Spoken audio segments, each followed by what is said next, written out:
I want to talk today about how I use a physical activity log and reflection form to help students reflect upon what it is they're doing outside of the physical education classroom and to also reflect upon how they value a physically active lifestyle. Welcome to the PE Express podcast. Today's host is Jessica Shawley, a National Board Certified Teacher Leader from Idaho and a Shape America National Teacher of the Year. When it comes to trying to assess students meaningfully in Standards 4 and 5 and being able to have them connect what they're doing in school, in physical education, to outside the classroom in their personal lives, it's a big challenge and something I take seriously. I want things to be meaningful for students. I want them to be able to take what they've learned in my classroom and engage in physical activity outside of the school day, outside of the physical education setting. So how can I assess that? How it's in the grade level outcomes from Shape America. It's in my state standards. And so I've always struggled with what's the best way to do this? And I've tried a lot of different methods, and I think you're always trying new things. You know, I'm always growing as a teacher. I'm always finding ways to improve my practice. And one thing I'm happy with right now is my weekly activity log and reflection form. And I'm able to fit 3 weeks of physical activity, and then the fourth section of that paper, that's a 2-sided paper, is the ultimate reflection form. And so what I like about this is the routine I've developed with my students, where they come in on a Monday, they get a log, they write their name on it, and they put the theme of the week. And then they put down what they did over the weekend. So what physical activity they engaged in, where they engaged in this at, what intensity level did they engage in it, how long, and then they put it away. And that's it. And those little things also help, reinforce the FIT principle, frequency, intensity, time, and type. And then on the last day of class that week, they get their log again.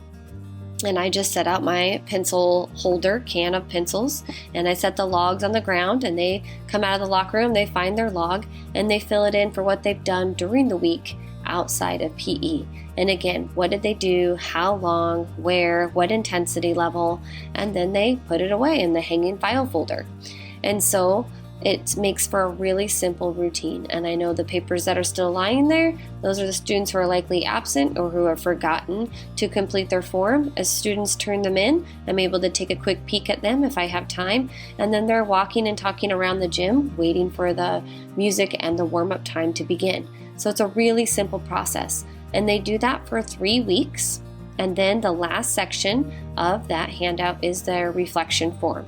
And this is where everything is tied together. If my focus for the last 3 weeks has been on, training for muscular strength and endurance, I might have them, explain what is the difference between training for muscular strength versus muscular endurance. What activity have you enjoyed the most out of the last 3 weeks? And where can you access that activity in your community? Or how can you incorporate this activity into your daily life? Or it might be reflection questions on their social emotional with like conflict resolution. What's a conflict that comes up in class? And how can you, what are 2 solutions that you can utilize in solving this conflict? So it's a great way for me to have them reflect further upon what it is we're doing in class, connecting it to outside of the classroom, and then also seeing what they're doing. And I love the connection that it also creates with my students. I'm able to say, hey, I see that you're doing a lot of karate or a lot of dance, or how's practice going for this sport? I see that you're recording it on your log, or when's your next match or competition? How's that going? Or I see you're mowing lawns, and these chores that you're doing, or you're babysitting a lot and you're running around after these kids. And I'm able to create meaningful conversations. I'm able to really see more of what it is that my students are doing. And then they also have a self-reflection upon their levels of effort in their different grade level categories. They self-assess themselves, and I'm able to see where they think they are, and then they can compare that to, the grade that they've earned in class. It's really a neat, simple system, and I'll be sharing the template with you here through the show notes and on my website, and you can also check that out on Twitter. Thank you for listening, thank you for teaching, and I wish you a wonderful day. If you enjoyed the podcast, be sure to connect with Jessica on Twitter. at Jessica Shawley. Don't forget to subscribe to the PE Express podcast for more tips, activity ideas, and strategies to help you become a better PE professional. We'll see you soon, right here on the PE Express podcast, powered by Gopher, your resource for all things physical education.